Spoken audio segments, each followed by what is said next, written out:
लोचनी रूप पाहता लोचनी लोचनी रूप पाहता लोचनी लोचन झाले ओ साजनी सुख झाले ओ साजनी तुहा विठ्ठल बरवा बरवा तुहा विठ्ठल बरवा सुख झाले ओ साजनी सुख झाले ओ साजनी साजनी तुहा विठ्ठल बरवा बरवा तुहा विठ्ठल बरवा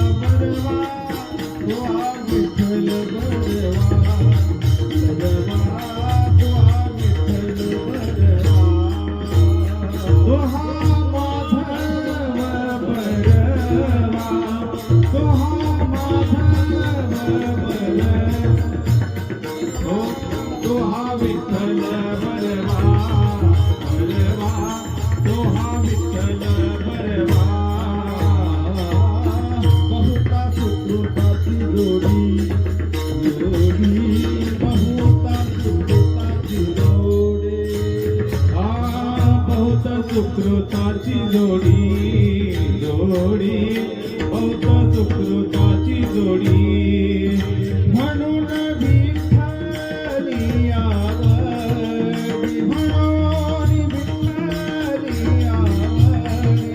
आवडी तुहा विठ्ठल बरवा बरवा तुहा विठ्ठल बरवा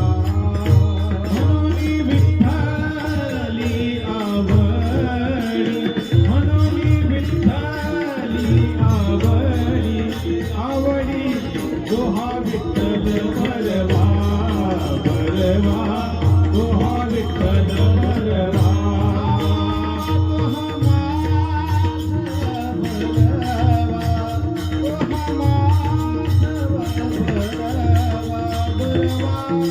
तुहा विठ्ठल बरवा तुहा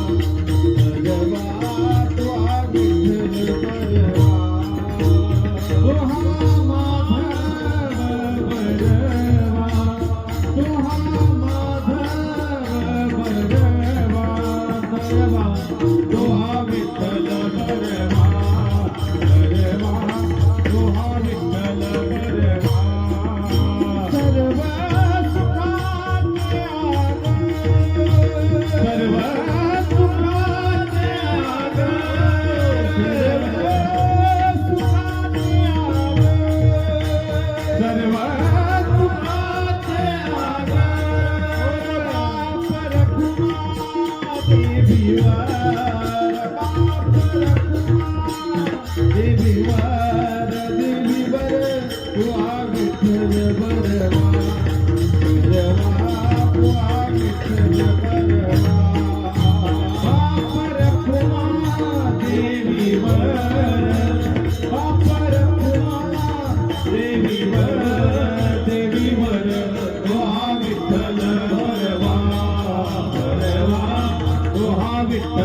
बरवा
Hare जय जय राम जय जय राम जय राम.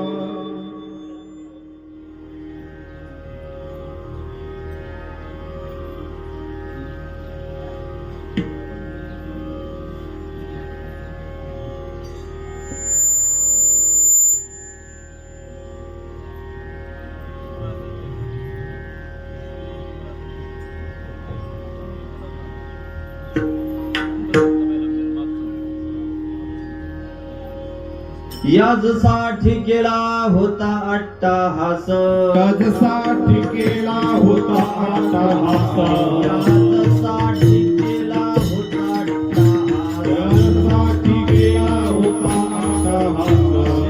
शेवटचा दिस गोड व्हावा, शेवटचा दिन गोड व्हावा, शेवटचा दिन गोड व्हावा. याजसाठी केला होता अट्टहास, याजसाठी केला होता अट्टहास, याजसाठी केला होता अट्टहास, शेवटचा दिस गोड व्हावा, शेवटचा दिस गोड व्हावा. आता निश्चिंतीने पावलो विसावा, आता निश्चिंतीने पावलो विसावा, आता निश्चिंतीने पावलो विसावा. आता निश्चिंतीने पावलो विसावा. कुंडलिया धावा तृष्णेची, कुंडलिया धावा कृष्णेची, कुंडलिया धावा कृष्णेची.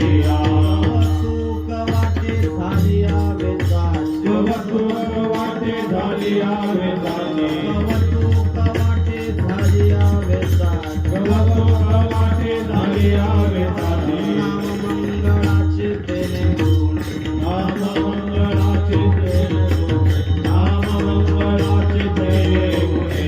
तुका म्हणे मुक्ती परिणिली नोवरी, तुका म्हणे मुक्ती परिणिली नोवरी, तुका म्हणे मुक्ती परिणिली नोवरी. तुका म्हणे मुक्ती परिणिली नोवरी. आता दिवसाचारी खेळी मेळी, आता दिवसचारी खेळी मेळे, आता दिवसचारी खेळी मेळे. आता निश्चिंतेने पावलो विसावा, आता निश्चिंतेने पावलो विसावा, आता निश्चिंतेने पावलो विसावा. आता निश्चिंतेने पावलो विसावा. कुंडलिया धावा तृष्णेची, कुंडलिया धावा कृष्णेची, कुंडलिया धावा कृष्णेची. विठोबार फुमाई, गोपाळ कुमाई, गोपाळ कुमाई, गोपाळ कुमाई, गोपाळ कुमाई, गोपाळ कुमाई,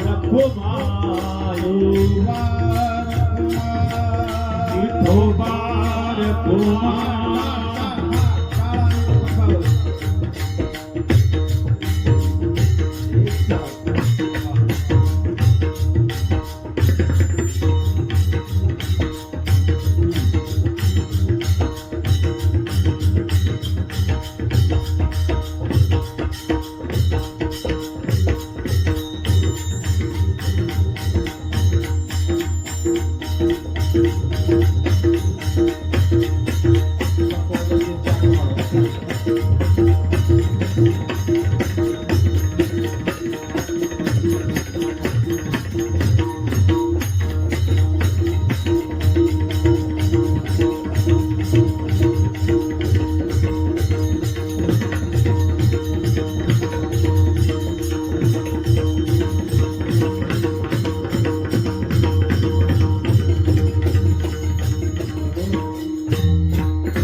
हॅलो हॅलो हॅलो.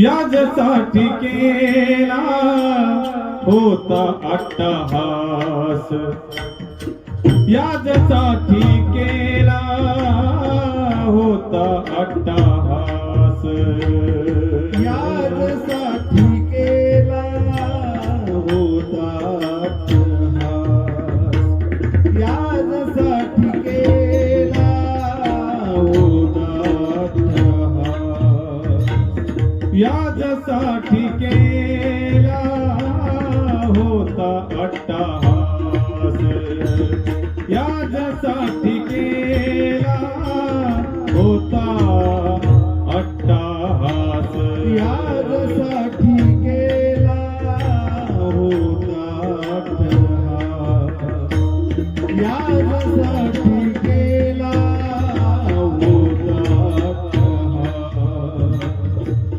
शेवटचा दिस गोड व्हावा, शेवटचा दिस गोड व्हावा, गोड व्हावा. आता निश्चिंतीने पावल विसावा, आता निश्चिंतीने पावल विसावा. शेवटचा दिस गोड व्हावा, शेवटचा दिस गोड व्हावा. आता निश्चिंतीने पावलो आता निश्चिंतीने पावलो. कुंटलिया धावा तृष्णेची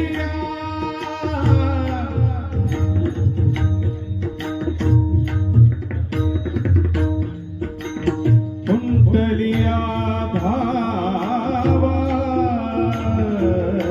कुंटलिया धावा, कुंटलिया धावा तृष्णेचिया, तृष्णेचिया कुंटलिया, कुंटलिया धावा, कुंटलिया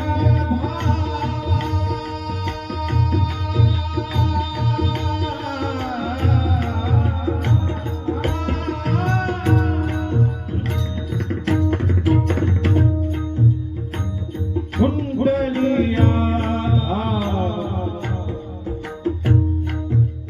कृष्णेची कुंडली,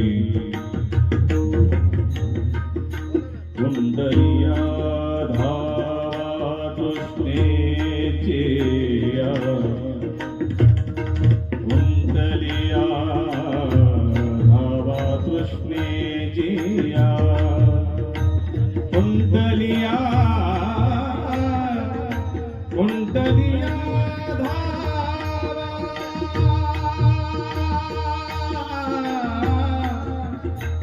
कृष्णेचिया, कृष्णेचिया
कुंडलिया.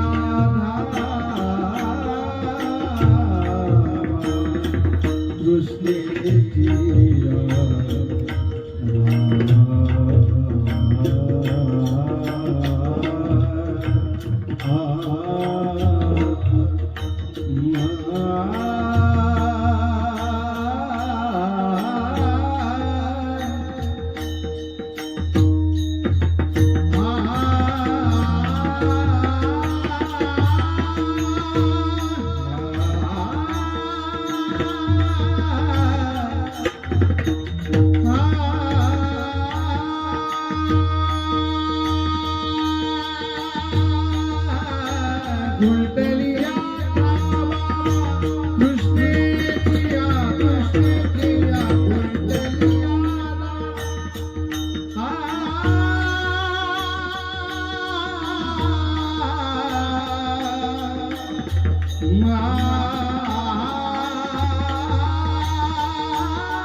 कृष्णेची या कृष्णेची या कृष्णेची हा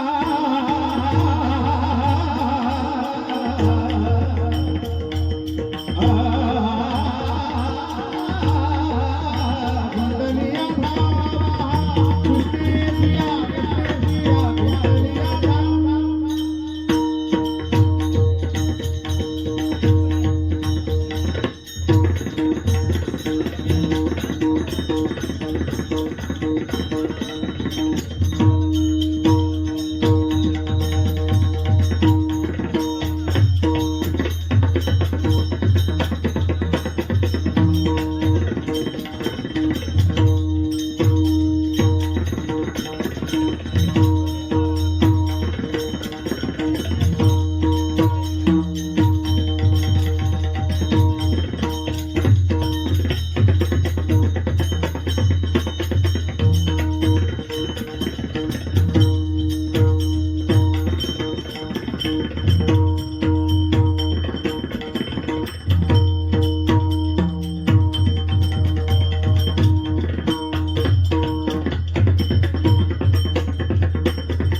कुंडलिया भावा कुंडलिया धावा कृष्णेची कुंडलिया धावा कृष्णेची आता निश्चिंतीने पावलो विसावा आता निश्चिंतीने पावलो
याजसाठी केला होता अट्टाहास, शेवटचा दिस गोड व्हावा, आता निश्चिंतीने पावलो विसावा, खुंटलिया धावा तृष्णेचिया, कवतूक वाटे झाली या वेचाचे, कवतूक वाटे झाली या वेचाचे, नाम मंगळाचे तिने गुणे, आता निश्चिंतीने पावलो विसावा, खुंटलिया धावा तृष्णेचिया.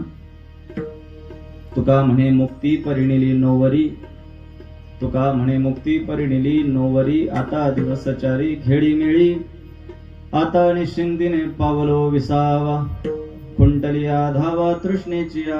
पांडुरंगा करू प्रथम नमन, रंगा करू प्रथम नमन, पांडुरंगा करू प्रथम नमन, रंगा करू प्रथम नमन, साऱ्या चरणा संतांचिया,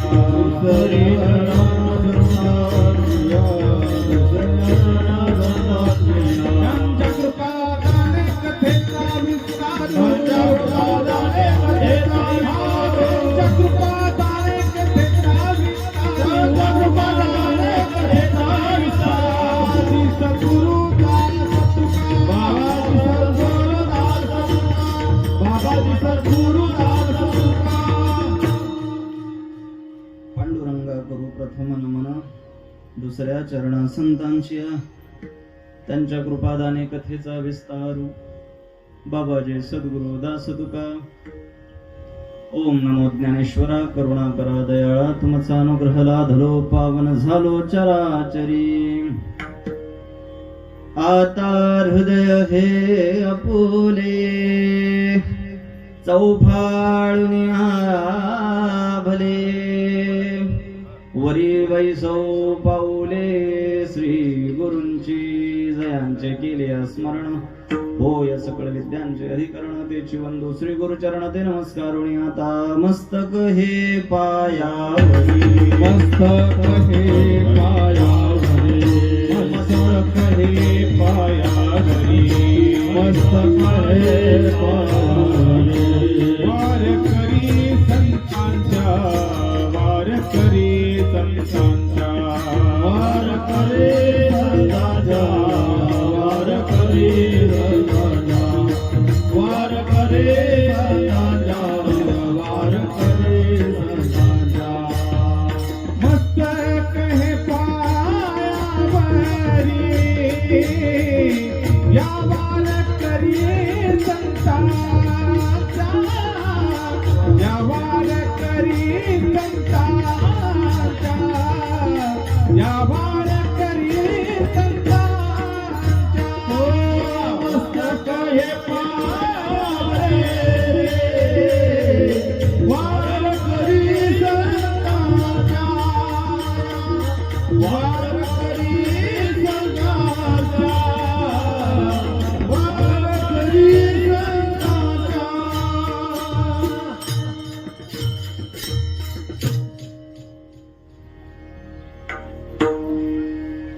मस्तक हे पायावरी, वारकरी संतांच्या, याजसाठी केला होता अट्टाहास, याजसाठी केला होता अट्टाहास, शेवटचा दिस गोड व्हावा, आता निश्चिंतीने पावलो विसावा, कुंटलिया धावा तृष्णेचिया.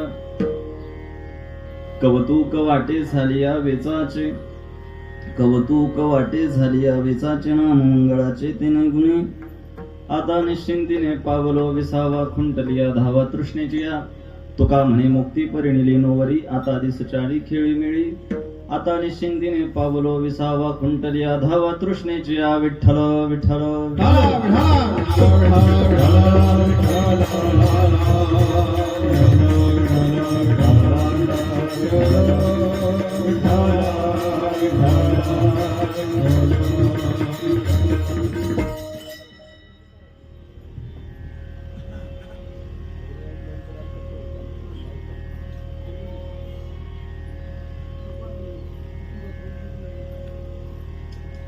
कीर्तन सेवेकरता निवडलेला अभंग विश्ववंद्य जगद्गुरु वारकरी संप्रदायाच्या कळसावर विराजमान असणारे सिद्ध पुरुष, किंबहुना तुमच्या माझ्यासारख्यांच्या जगण्याचा पाया झालेले, ज्यांचा गाथा पंचमवेद म्हणून स्वीकारला जावा, अशा श्रीमंत संत जगद्गुरु तुकाराम महाराजांचा 4 चरणांचा आणि प्राप्त परिस्थितीमध्ये आपल्या सगळ्यांना अत्यंत उद्बोधक मार्गदर्शक ठरेल असा अभंग आज कीर्तनासाठी मी तुमच्या समोर ठेवतो.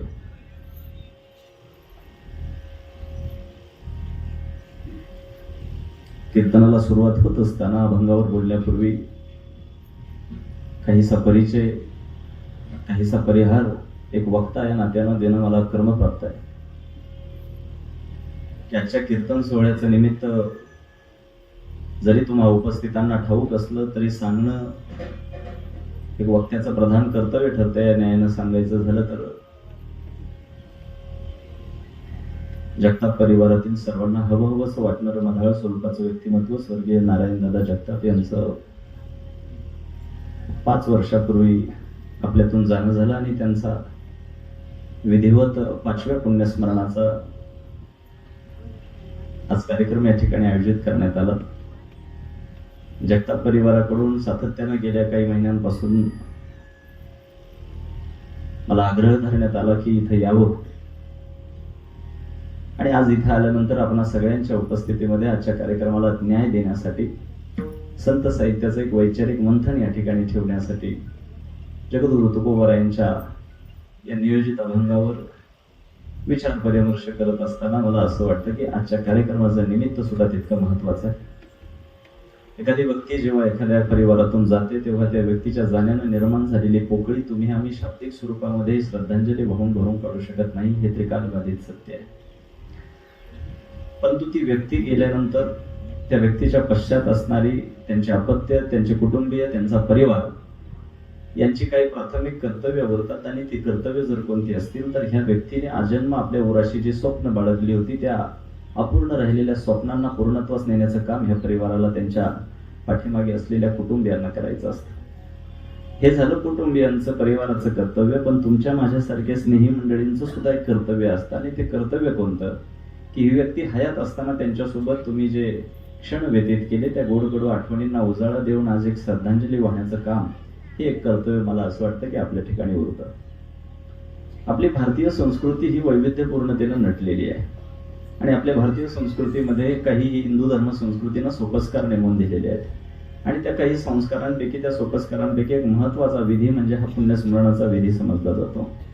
आणि पुण्यस्मरण या शब्दाची शाब्दिक दृष्ट्या व्याकरणाच्या संदर्भानं व्युत्पत्ती करायची झाली, उकल करायची झाली तर माझा अभ्यास असा आहे की तुम्ही गेल्यानंतर तुमच्या पदरी तुम्ही साचवून ठेवलेल्या पुण्याचं काही जणांना स्मरण करता यावं, असा तो आजचा दिवस म्हणजे पुण्यस्मरण आहे. आणि म्हणून आजच्या कीर्तनाला आणि पुण्यस्मरणाच्या कार्यक्रमाला आलेल्या प्रत्येकानं किमान आपल्या पुण्यस्मरणाला आपल्या पुण्याबद्दल नेमकं काय बोलावं अशी लोकांची अडचण होणार नाही याची काळजी घेऊन आयुष्य जगावं. विठ्ठल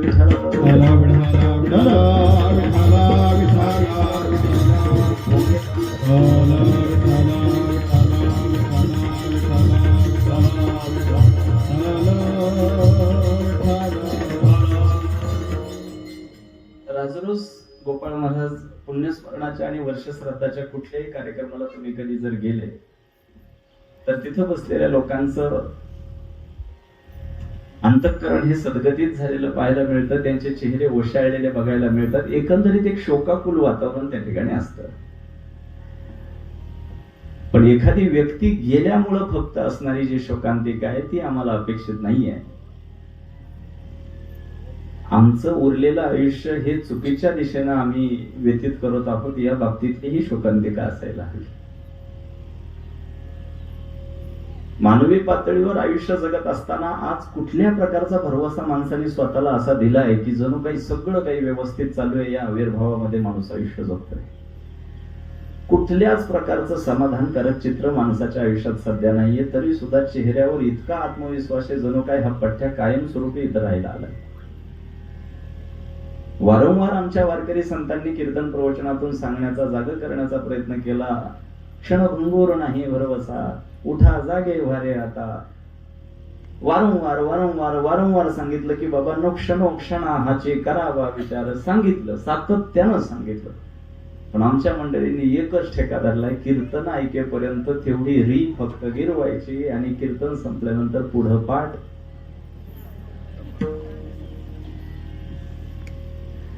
आणि मला वाटतं की या संदर्भानं थोडंसं अंतर्मुख होऊन वैचारिक मंथन करणं गरजेचं आहे. आणि जगताप परिवारानं आपल्या सगळ्यांना आज तो अवसर प्राप्त करून दिलेला आहे. आज ती पर्वणी आज या ठिकाणी पुण्यस्मरणाच्या कार्यक्रमाच्या निमित्त आपल्याला मिळालेली आहे. थोडंसं आमच्या चाकण भागात सकाळी मुसळधार पाऊस असल्या कारणानं यायला थोडा उशीर झाला आणि कार्यक्रमही नियोजित वेळेपेक्षा उशिरा सुरू झाला. पण आता तुम्ही इतक्या आवडीनं ऐकतायत आणि एकाग्र होऊन बसलायत तर मला असं वाटतं की 2:30-3 वाजेपर्यंत चालायला हरकत नाही. एवढं ऐकूनच छातीत कळ आली असेल एखाद्याच्या. मुळात कीर्तन किती तास ऐकली, किती वेळ आम्ही कीर्तनात बसलो, यापेक्षा कीर्तनात ऐकलेला तत्वसिद्धांत आमच्या आयुष्याशी आम्ही जोडून पाहिलाय का, मला असं वाटतं की हा प्रश्नच महत्वाचा आहे. आणि हे प्रश्न अनुत्तरित आहेत. त्या प्रश्नांचा धांडोळा जोपर्यंत आम्ही घेत नाही तोपर्यंत आम्हाला नैतिक दृष्ट्या कीर्तनाचा श्रोता म्हणून घेण्याची काही त्या ठिकाणी अधिकार संपन्नता मिळत नाही.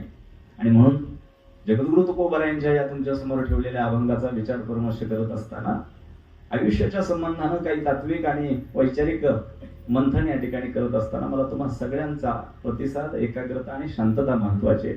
मागे बरेच माझे तरुण सहकारी उभे आहेत. मला असं वाटतं की उभं राहायला अजून 2-4 महिने वेळ आहे. तुम्ही इथे समोर येऊन मांडी घालून बसायचंय. मला कोणीही एकही माणूस उभा असलेला पाहायला मिळता का म्हणे की नारदांची गादी शिस्तीचं उदाहरण देणारी गादी आहे. अखिल विश्वाला आचारसंहिता देणारा हा वारकरी संप्रदाय आहे. आणि म्हणून या वारकरी संप्रदायाच्या अखत्यारीत येणाऱ्या कीर्तनात कुठल्याही प्रकारचा शिस्तभंग झालेला आपल्याला चालणार नाही. ज्यांचे पाय दुखत आहेत, ज्यांना पर्याय नाही, ते खुर्चीवर बसलेत. काही लोकांचा आयुष्यभराचा खुर्चीचा संबंध सुटत नाही, तो भाग वेगळा. आपल्याला त्या विचारात आज पडायचं नाही.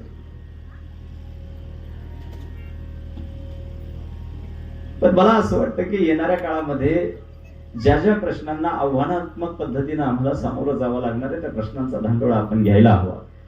आज इकडे येत असताना माझ्या मनामध्ये प्रश्न आला की आज कुठल्या विषयाला हात घालावा. आणि जेव्हा मी माझ्या सहकाऱ्यांना विचारलं की कशानिमित्त आपल्याला निमंत्रित केलंय, ते म्हटले की पुण्यस्मरणाचा कार्यक्रम आहे.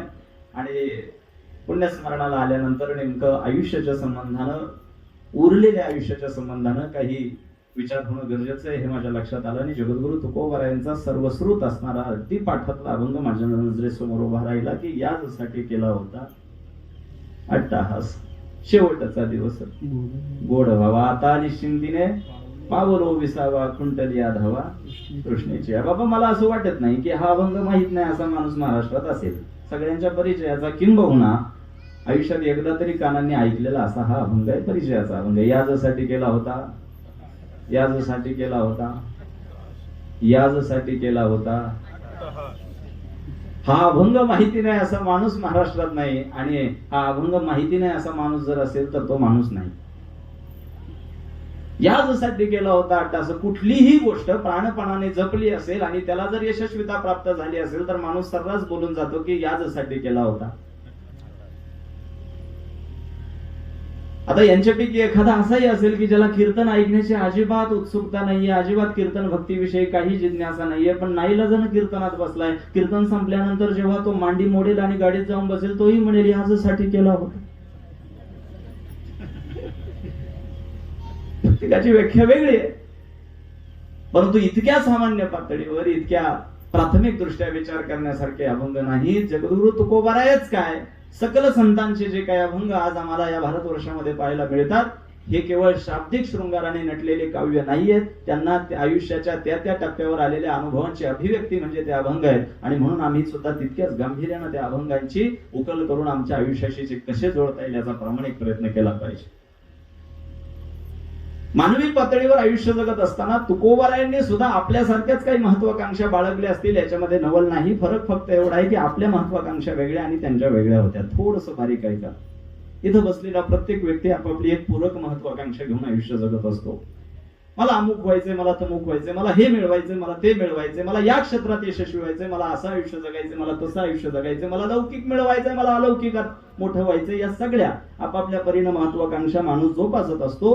मानवी पातळीवर जोपर्यंत जगद्गुरु तुकाराम महाराज लोक व्यवहारात होते, वैकुंठ गमन होईपर्यंत, त्याच्या अगोदर जोपर्यंत लोक व्यवहारात जगद्गुरु तुकोबाराय मानवी पातळीवर आयुष्य जगत होते, ते सुद्धा तुमच्या माझ्यासारख्याच महत्वाकांक्षा न बाळगतीलच तर नवल त्यांना सुद्धा महत्वाकांक्षा होत्या. फक्त फरक एवढा आहे, आपल्या महत्वाकांक्षा ह्या प्रापंचिक आहेत आणि त्यांच्या महत्वाकांक्षा या जगदोद्धाराच्या होत्या. विठ्ठल विठ्ठल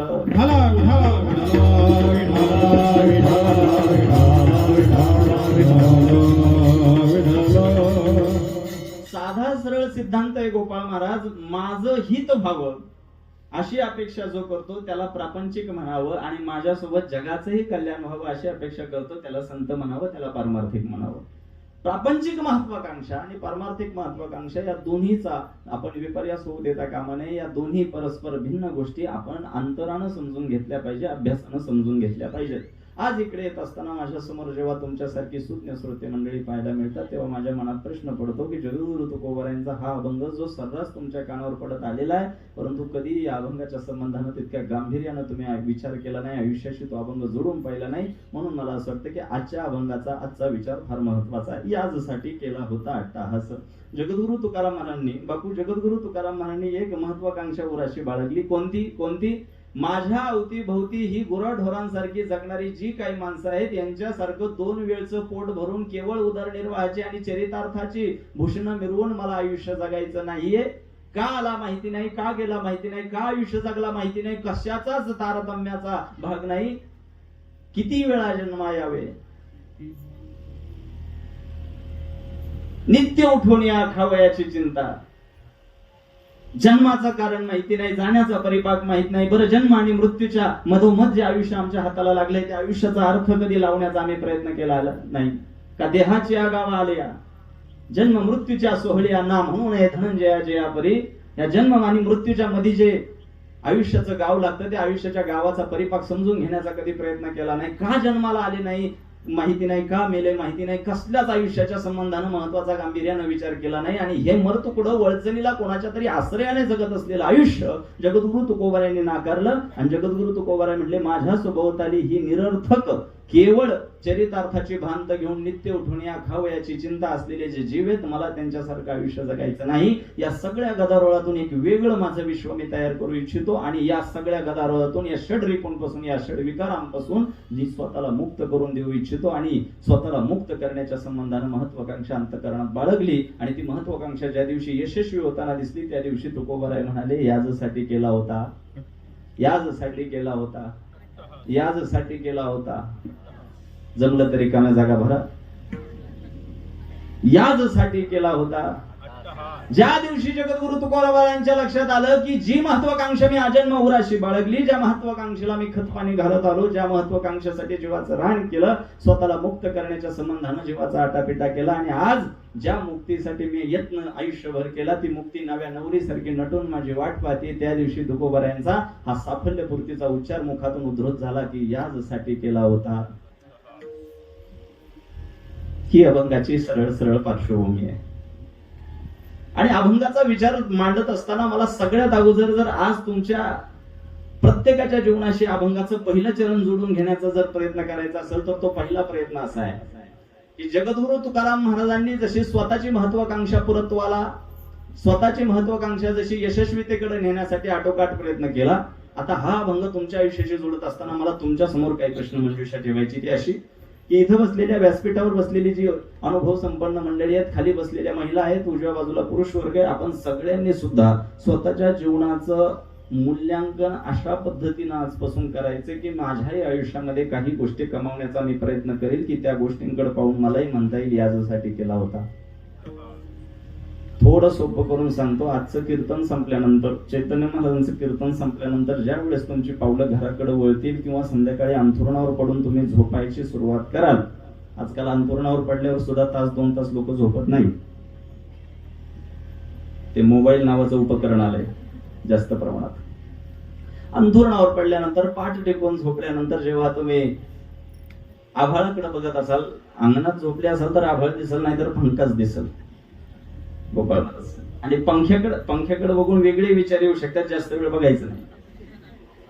आणि जेव्हा पाठ टेकून झोपल्यानंतर तुम्ही पंख्याकडे पाहाल तेव्हा बापू पंख्याकडे पाहून एकच म्हणायचं की मागे झाले पाहू नका, इथून मागे जे झालं ते झालं, पण उरलेल्या आयुष्यामध्ये मी आता काही गोष्टी तरी अशा करीन की मला आयुष्याच्या शेवटच्या क्षणी स्वतःची पाठ थोपटून म्हणता येईल की यासाठी केला होता. मला मागचं माहिती नाही आता तरी पुढे हाची उपदेश, आता तरी पुढे हाची उपदेश, आता तरी पुढे हाची उपदेश, आता तरी पुढे हाची उपदेश. नका करुणाशा आयुष्यात, नका करुणाशा आयुष्यात, नका करुणाशा आयुष्यात, सकळांचा पाय माझे दंडवत, सकळांचा पाया माझे दंडवत.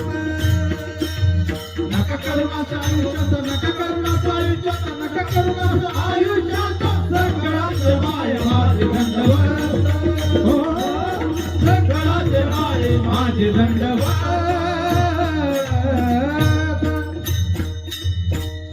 नका करू नाश आयुष्याचा, आता तरी पुढे हाची उपदेश. इथून मागे जे झालं ते झालं, जे झालं ते झालं. इथून मागे आपल्याला काही गिरवण्यामध्ये अर्थ नाही, पण इथून पुढच्या आयुष्यामध्ये तरी आपण काय करायला हवं, स्वतःच्या आयुष्याचं आता उरलेल्या आयुष्याचं मूल्यांकन करता यायला हवं, स्वतःचं मूल्यांकन करता यावं.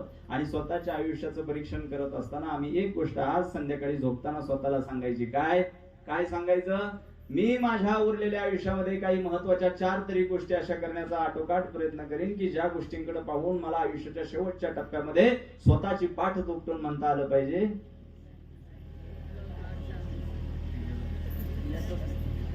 अख्ख्या गावाचं वाटोळं करायचं आणि मरताना म्हणायचं यासाठी केला.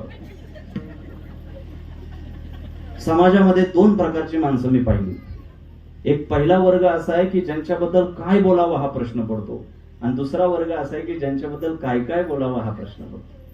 ज्यांचं मराठी चांगलं आहे त्यांना कळालं असेल, बाकीच्यांनी जेवल्याशिवाय जाऊ नका. 2 वर्ग आहेत समाजामध्ये. पहिला वर्ग असा आहे की ज्यांच्याबद्दल काय बोलावं. ते आपल्या संप्रदायातल्याच एका व्यक्तीचं पुण्यस्मरण होतं, काही दिवसापूर्वी गेलो. थोडी लांबची ओळख होती, त्या व्यक्तीचं नाव माहिती नव्हतं. फोटो ठेवला होता, हार पुष्प वाहिली होती, कीर्तन कार्यक्रम पूर्ण झाला होता, आणि जी व्यक्ती गेली होती त्यांची मुलं तिथं उभी होती. चैतन्य महाराज आले म्हणून त्यांनी माईक दिला हातात. म्हणले महाराज श्रद्धांजली वा, 2 शब्द बोला. थोडी लांबची ओळख होती, त्या व्यक्तीबद्दल काही माहिती नव्हती. तरुण मुलं उभी होती. म्हटलं तुमच्या बापाबद्दल थोडंफार पटकन काहीतरी 2-4 गोष्टी सांगा, बोलायला बरं पडेल मला. त्यांचा तरुण मुलगा जवळ आला आणि कानात वाकून म्हटला, चैतन्य महाराज सांगता येण्यासारखं आमच्या बापानं काही केलं नाही, तुम्ही तुमचा उरका आणि बसा खाली.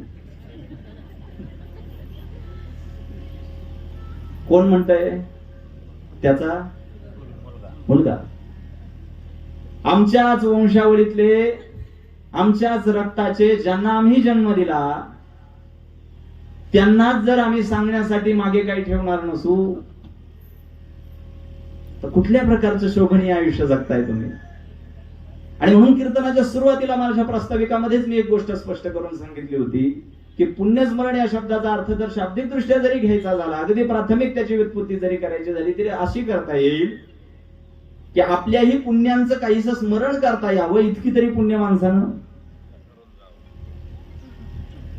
काही गोष्टी आपल्या आयुष्यामध्ये अशा करून ठेवाव्यात की शेवटच्या क्षणी स्वतःचाही अभिमान वाटेल आणि स्वतःची पाठ थोपटून म्हणता येईल की यासाठी केला होता.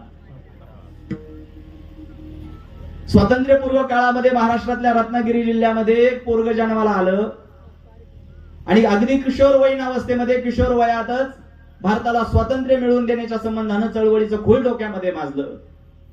चळवळ सुरू केली, संघटन सुरू केलं आणि ब्रिटिश सरकारच्या विरोधामध्ये भारतीयांच्या मनात असंतोष निर्माण केल्याचा ठपका त्या पोरावर ठेवण्यात आला. वारंवार त्याला तुरुंगात जावं लागलं आणि वारंवार तुरुंगात जाऊन सुद्धा, अख्खं आयुष्य देशोधडीला जाऊन सुद्धा, संघर्षमय खडतर प्रवास करून सुद्धा या पोरानं देशाच्या स्वातंत्र्याची हाती घेतलेली चळवळ कमी पडू दिली नाही. आणि एक दिवशी ज्या ब्रिटिश सरकार विरोधात ते पोरग लढत होतं त्याच ब्रिटिश सरकारने त्या पोराला लोकमान्य हा किताब बहाल केला. त्या दिवशी ते पोरगही म्हटलं की याजसाठी केला होता अट्टहास, याजसाठी. मी फारसं लांबचं कशाला सांगू. आमच्या वारकरी संप्रदायामध्ये 100 वर्षापूर्वी स्वानंद सुकणेवासी सद्गुरु जोग महाराज नावाचं एक सुवर्णपान होऊन गेलं. 1917 साली त्यांनी आळंदीत वारकरी शिक्षण संस्था स्थापन केली. बापू आमच्यासारखे नवयुवक आज त्या संस्थेतून शास्त्रोक्त शिक्षण घेऊन वारकरी संप्रदायाचा विचार समाजातल्या शेवटच्या घटकापर्यंत पोहोचवण्याचं काम करतात. आजही त्या संस्थेमध्ये शिक्षकांना पगार नाही आणि विद्यार्थ्यांना फी नाही. जेव्हा 100 वर्षापूर्वी 1917 साली ती संस्था स्थापन केल्यानंतर आज 100 वर्ष होऊ नये त्या संस्थेतून शिक्षण घेतलेले आमच्यासारखे नवयुवक जेव्हा समाजातल्या शेवटच्या घटकापर्यंत ज्ञानोबा तुकोबारायांचा तो समृद्ध विचार इतक्या व्यवस्थितपणे पोहोचवताना सद्गुरु जोग महाराजांच्या आत्म्याला वरून स्वर्गातून दिसत असेल, तेव्हा जोग महाराजांचा आत्माही म्हणत असेल की याजसाठी केला होता याजसाठी. आणि इतिहासातली ही सगळी जी काही नावं मी तुमच्या समोर आज अधोरेखित करतो, या सगळ्या इतिहासातल्या थोर महापुरुषांच्या आयुष्याकडे पाहून एकच गोष्ट आज झोपताना स्वतःला सांगायची की नाही त्यांची एवढी आम्हाला कीर्ती मिळवता आली तरी बेहतर, पण आजपासून हा पट्ट्या एका गोष्टीचं मात्र स्वतःला वचन देईल की आयुष्याच्या शेवटच्या टप्प्यामध्ये स्वतःच्याच आयुष्याकडे मागं वळून बघितल्यानंतर स्वतःची पाठ थोपटून म्हणता आलं पाहिजे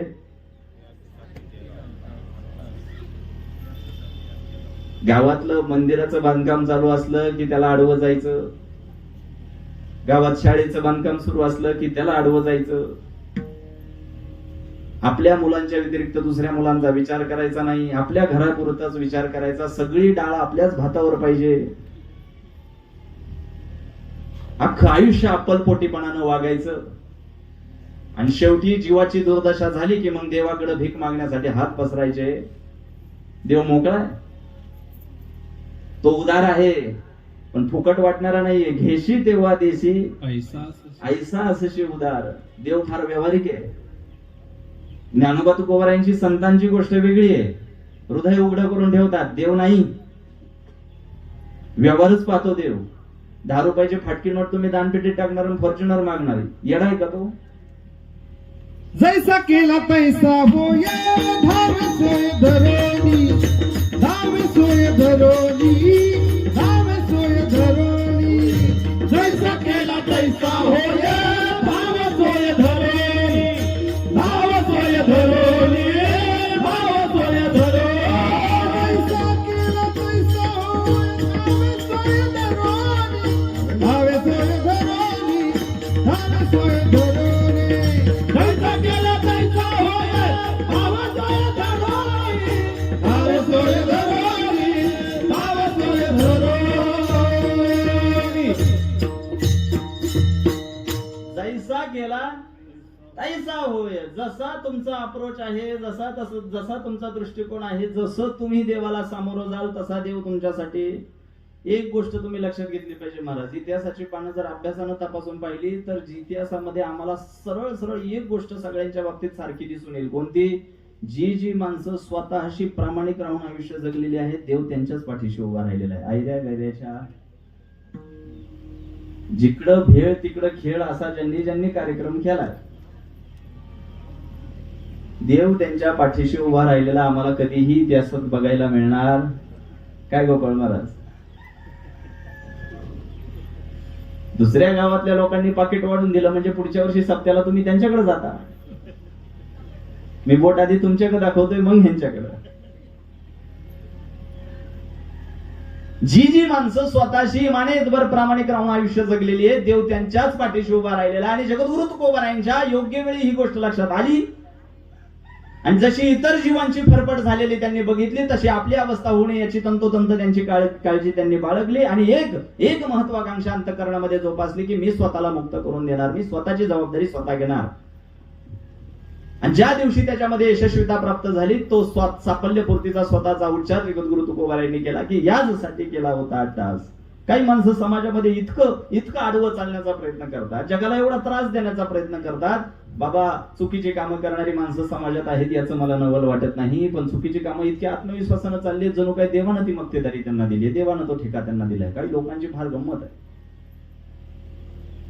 आणि आयुष्यभर चुकीचं वागू नये, जर आयुष्याच्या शेवटी याच्यासाठी केला होता अट्टहास असं जर ते म्हणत असतील तर मला असं वाटतं त्यांची सामूहिक पूजा झाली पाहिजे. एका माणसाला अख्खं गाव कटाळलं होतं. अख्ख्या गावाने ठरवलं होतं की हा बाबा ज्या दिवशी मरल त्या दिवशी फटाकेच फोडायचे. काय माणसं आयुष्य जगतात की ज्यांच्या मरणाची लोकांनी वाट पाहावी. अख्ख्या गावाला छेडलं होतं. कुठलंही चांगलं सत्कार्य गावात उभं राहिलं की त्याच्यात आडवा पाय घालायचा, कोणाशी धड तोंडानं बोलायचं नाही, कुठल्याही चांगल्या कामात विघ्न आणल्याशिवाय आराम घ्यायचा नाही. अख्खं गाव कंटाळलं होतं आणि गावाने ठरवलं होतं की हा मेला की फटाकेच वाजवायचे. आणि कर्मधर्म संयोगाने त्याची शेवटची वेळ आली आणि शेवटच्या घटका तो मोजत होता. मरणाची वेळ जवळ आली आणि मरणाची जवळ वेळ आल्यानंतर शेवटच्या घटक्या मोजत असताना गावातली काही मंडळी त्याच्या जवळ गेली. त्याला वाटलं आपली विचारपूस करायला आलेत, पण गावकरी तयारी करायला आले होते की हा मेला रे मेला, इकडे फटाक्याची माळ लावायची. त्याच्या लक्षात आलं की आपल्या जाण्यानं गाव फार खुश आहे, फार समाधानी आहे, फार आनंदी आहे. मग त्याची इच्छा झाली की आता मरता मरता एखादा शेवटचा कार्यक्रम दाखवून जावा. त्याने गावातल्या कार्यकारी मंडळाला त्या 4 पुढाऱ्यांना जवळ बोलवलं आणि म्हटलं ऐका. ते म्हणले काय? माझी एक इच्छा आहे. काय? मला आज पश्चाताप होतोय की मी तुम्हा गावकऱ्यांना फार छळलं, फार त्रास दिला. बरं मग मला त्याचं प्रायश्चित्त घ्यायचंय. ते म्हणजे तू फक्त बोल, आम्ही तयारच आहे. मला त्याचं प्रायश्चित्त घ्यायचंय. मी तुम्हाला फार त्रास दिला, मी अख्ख्या गावाला फार छळलं, मी प्रत्येक सत्कार्यामध्ये आडवा पाय घातला, कुठल्याही चांगल्या गोष्टीमध्ये मी तुमच्यासोबत उभं राहिलो नाही, नाना प्रकारचा त्रास तुम्हाला मी गावकऱ्यांना दिला, मला आता त्याचं प्रायश्चित्त घ्यायचंय. गावकरी म्हणले तू बोल फक्त, आम्ही त्याचीच वाट पाहतो. तो म्हणला माझी शेवटची इच्छा अशी आहे की मला मेल्यानंतर 4 खांद्यावर तिरडीवर देऊ नका, इतका सन्मान मला देऊ नका. माझ्या कर्माची फळं मला भोगू द्या. मी मेल्यानंतर एकच करा, 2 घोडे आणा, माझं प्रेत त्या घोड्यांना बांधा आणि अख्ख्या गावाला 4 चक्रा मारल्याशिवाय, फरफटत माझा मृतदेह नेल्याशिवाय मला काय जाळू. गावकरी म्हणले दुग्धशर करा योग्य, आम्हाला ही संधी मिळते तुला प्रायश्चित्त देण्याची, आम्ही ती दौडू कशी. आणि गावकरी सगळे तिकडे बाकीची तयारी करायला, घोड्यांची तजवीज करायला बाहेर गेले. तेवढ्या त्या पट्ट्याने मारता मारता कमिशनर साहेबांना फोन केला, पोलिसांना फोन केला. म्हटलं आज संध्याकाळी माझ्या गावातली सगळी लोक मिळून मला मारणार आहेत, माझा खून करणार. पोलिस तिकडून यायला निघाले आणि पोलिस गावाच्या वेशीवर पोहोचेपर्यंत ह्या बाबांनी इकडे प्राण सोडला. आणि ठरल्याप्रमाणे गावकऱ्यांनी याला घोड्याच्या नाळेला बांधला आणि अख्ख्या गावाला 5 चक्रा मारल्या. अख्खं गाव जेलात आहे आणि अख्ख्या गावाला तुरुंगात पाहून त्याचा आत्मा वरून म्हटला याचसाठी केला होता. काही माणसं इतक्या निष्क्रिय पद्धतीने आयुष्य जगतात, इतक्या विरोधी भूमिकेने आयुष्य जगतात, इतकं नकारात्मक आयुष्य जगतात, कुठल्याही प्रकारचा सकारात्मकतेचा लवलेश त्यांच्या जीवनामध्ये दिसत नाही. का जन्माला आले कळत नाही, का मेले कळत नाही. अहो काही माणसं मेलेली कळत नाही गावाला, ते टाकावं लागतं व्हॉट्सअपला की हा गेलाय म्हणून. इतकं निष्क्रिय आयुष्य नसावं माणसाचं. संन्यासी वेगळे आणि निष्क्रिय मनुष्य वेगळे. काही लोकांना निष्क्रिय राहणं म्हणजे संन्यासत्व वाटू लागले. थोडं अभ्यासाने बोलतो. माऊली ज्ञानोबांची ज्ञानेश्वरीतली गोवी आठवली. परिसभा सव्यसाची मूर्ती लाभोनी देहाची, खंती करती कर्माची ते गावंढेगा. माऊली ज्ञानोबा म्हणतात ही देहाची एवढी सुंदर मूर्ती जी कर्म करण्यासाठी पोषक आहे, ती मूर्ती लाभून सुद्धा जे कर्माचा कंटाळ करतात ते गाढावे. गाढव नाही, गाढाव. आणि समाजामध्ये अशी काही अल्पभूधारक शब्द का वापरतोय हे अर्थच आहे. जे खरे ज्ञानी आहेत ते शांत असतात, पण ज्यांच्याकडे अर्धच आहे ना ते फार उडीवर असतात. आणि हे जे अल्पभूधारक आहेत ना हे स्वतःला निष्क्रिय ठेवण्यामध्ये धन्यता मानतात. पण निष्क्रियत्व वेगळं आणि संन्यासत्व वेगळं. फलाची अपेक्षा सोडून जगदोद्धाराच्या जनकल्याणाचा वसा घेऊन जो आयुष्य जगला तो संन्यासी, तो योगी. आणि काहीच करायचं नाही, हातावर हात ठेवून फक्त आयत्या पिठावर रेघोट्या वाढणाऱ्यांनी स्वतःला संन्यासी समजायचं नाही, तो निष्क्रिय. 2 गोष्टी वेगवेगळ्या आहेत. ऐकणारे चांगले आहेत म्हणून बोलतोय. दोन्ही गोष्टी वेगवेगळ्या आहेत. जगद्गुरु तुकोबारायांनी हे निष्क्रियपणाचं आयुष्य नाकारलं. आपल्या अवतीभोवती असणाऱ्या अनेक जीवांची होणारी फरफट त्यांनी बघितली आणि कुठल्याही पद्धतीनं स्वतःला मोक्ष मिळवून देण्याच्या, स्वतःला या सगळ्यातून मुक्त करून देण्याच्या संबंधानं प्रयत्नशील कुणी आपल्या आजूबाजूला दिसत नाही हे लक्षात घेतलं. आणि म्हणून स्वतःची महत्वाकांक्षा त्यांनी स्वतःच्या बाबतीत स्वतःची जबाबदारी घेतली. स्वतःला मुक्त करून देण्याच्या संबंधानं महत्वाकांक्षा आयुष्यभर अशी बाळगली आणि आयुष्यभर त्या महत्वाकांक्षेला खतपाणी घातलं. आणि ज्या दिवशी त्या महत्वाकांक्षेमध्ये यशस्वी झाले त्या दिवशी साफल्यपूर्तीचा पहिला उच्चार त्यांनी अभंगाच्या पहिल्या चरणामध्ये केला. यासाठी केला होता अट्टहास, यासाठी केला होता अट्टहास, यासाठी केला होता अट्टहास, यासाठी केला होता अट्टहास, यासाठी केला होता अट्टहास, यासाठी केला होता अट्टहास, यासाठी केला होता अट्टहास, यासाठी केला होता अट्टहास. शेवटचा दिस गोडवावा, शेवटचा दिस गोडवावा, शेवटचा दिस गोडवावा, शेवटचा दिस गोडवावा, शेवटचा दिस गोडवावा, शेवटचा दिस गोडवावा, शेवटचा दिस गोडवावा, शेवटचा दिस गोडवावा. आता निशिंतीने पावलो विसावा, आता निशिंतीने पावलो विसावा, आता निशिंतीने पावलो विसावा, आता निशिंतीने पावलो विसावा, आता निशिंतीने पावलो विसावा, आता निशिंतीने पावलो विसावा, आता निशिंतीने पावलो विसावा, आता निशिंतीने पावलो विसावा.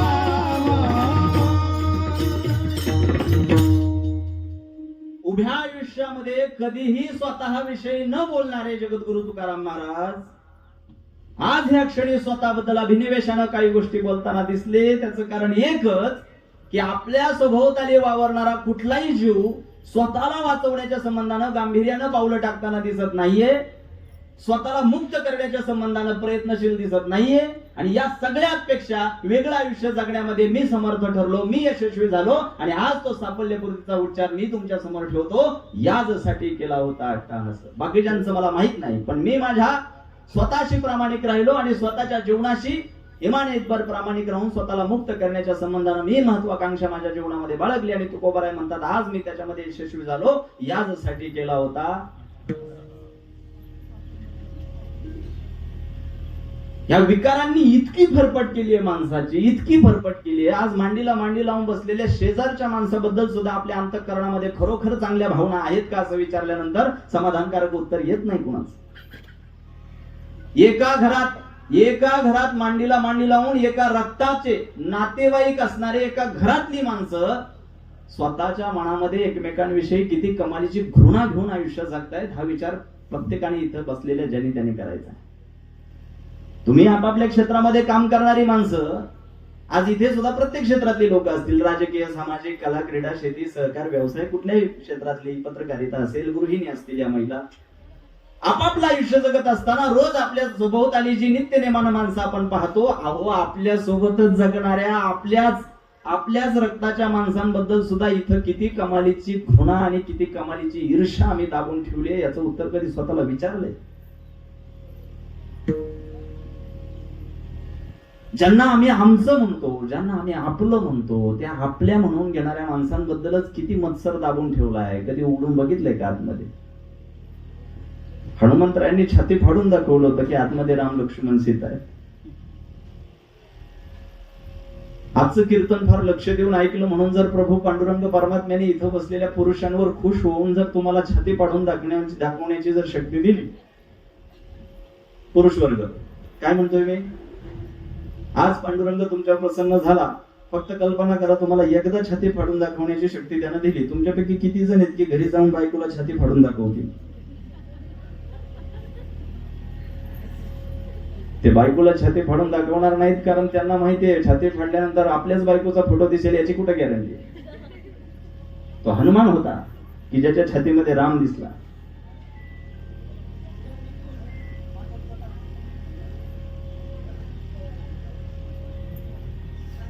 रोज ज्यांना आम्ही आपलं म्हणून घेतो, रोज ज्यांना आम्ही आमची माणसं म्हणून मिरवून घेतो, त्या माणसांबद्दल किती कमालीची ईर्ष्या मनामध्ये दाबून ठेवली, कधीतरी उघडून बघितलंय का? आणि त्या विकारांची सल जोपर्यंत आतमध्ये टिकून आहे तोपर्यंत तुम्हाला मुक्त झाल्याचा अभिनिवेश बाळगता येणारच नाही. तोपर्यंत तुम्ही मुक्त होत नाही. ती सल काढावी लागेल.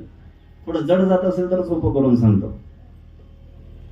पहिलं 20-25 वर्षापूर्वी आमच्या चाकणला काही मेडिटेशन होती. आता मागच्या काही वर्षात आली. मी लहान होतो. 20-25 वर्षापूर्वीची गोष्ट आहे. रविवारची शाळेला सुट्टी होती. वडिलांना म्हणलं मला तुमच्यासोबत शेतात यायचं. गेलो. वडील गवताची वळई रचायचं काम करत होते. वळई करते आपण एका जिल्ह्यातलेच आहेत, पण थोडस असावं भाषेचं काहीतरी. काय म्हणतो आपण? गंज. वळई कळाली ना तुम्हाला? झालं.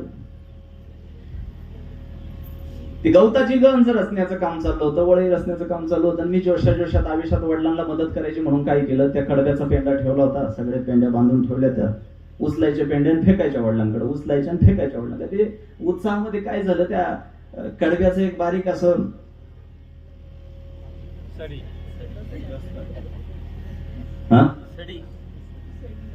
सडी, हे धसकट म्हणतायत, तुम्ही सडी म्हणताय. विरोधी पक्षातले काय? जिल्हा वेगळा आहे. धसकट म्हणू, पण मला जो शब्द माहिती आहे ते शिळक. शिळक. ती बारीक अशी असते, बारीक, एकदम बारीक, दिसत नाही. आणि ती असं नखाच्या आणि बोटाच्या बरोबर मध्ये घुसलं. मला आठवतंय ते जेव्हा त्या नखाच्या आणि बोटाच्या मध्ये घुसलं होतं, पुढचे 8 दिवस माझं खाण्यातही लक्ष लागलं नव्हतं, गाण्यातही लक्ष लागलं नव्हतं. माझं जगणं हराम झालं होतं. का बरं? ते सलत होतं ना. जोपर्यंत ते निघत नव्हतं माझं कशातच मन लागेना.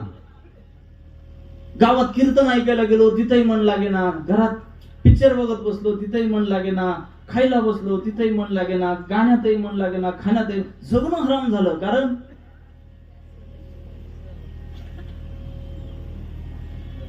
आमच्या सोबतच एकाच घरात उठणाऱ्या बसणाऱ्या आम्ही ज्यांना आपलं म्हणून घेतो, त्या आपल्याच माणसांबद्दल कमालीची घृणा आणि कमालीची ईर्ष्या जी आतमध्ये आम्ही दाबून ठेवलेली आहे ना, त्या ईर्षेचं आणि ते मत्सराचं धसकट आणि त्या घृणेची सडी जोपर्यंत आम्ही उपसून काढून बाहेर फेकत नाही तोपर्यंत मुक्त आयुष्य आम्हाला जगता येणार नाही. हा सिद्धांत आहे आपल्या आजच्या आयुष्याचा.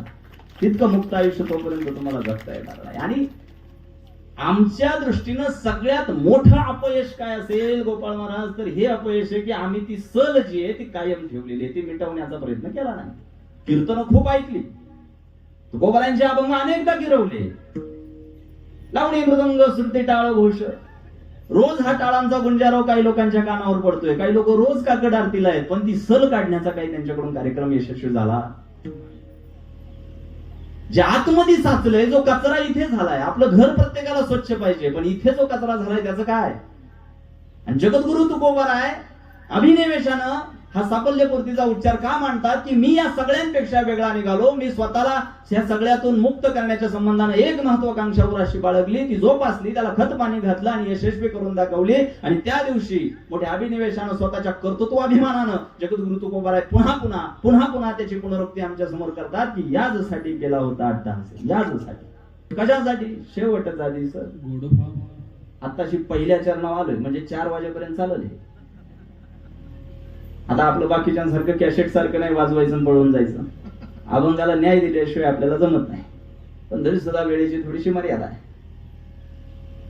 याचसाठी, कशासाठी? शेवटचा दिवस, ज्या दिवशी आमच्याही फोटोला हार घातला जाईल, ज्या दिवशी अशी लोक आमच्या सुद्धा पुण्यस्मरणाला येऊन बसतील, त्या दिवशी आमचा शेवट बदनामीचा त्यांच्या समोर पाहायला मिळू नये. आमचा शेवट हा कर्तृत्व अभिमानाचाच असावा, आमचा शेवट साफल्यपूर्तीचा असावा, आमचा शेवट हा कौतुकाचा असावा, आमच्याही शेवटाचा सोहळा असावा. आणि म्हणून जगद्गुरु तुकोबारायांनी काळजी घेतली की शेवटचा दिस शेवट तो भला माझा बहु गोड झाला, माझा बहु गोड झाला, माझा बहु गोड झाला.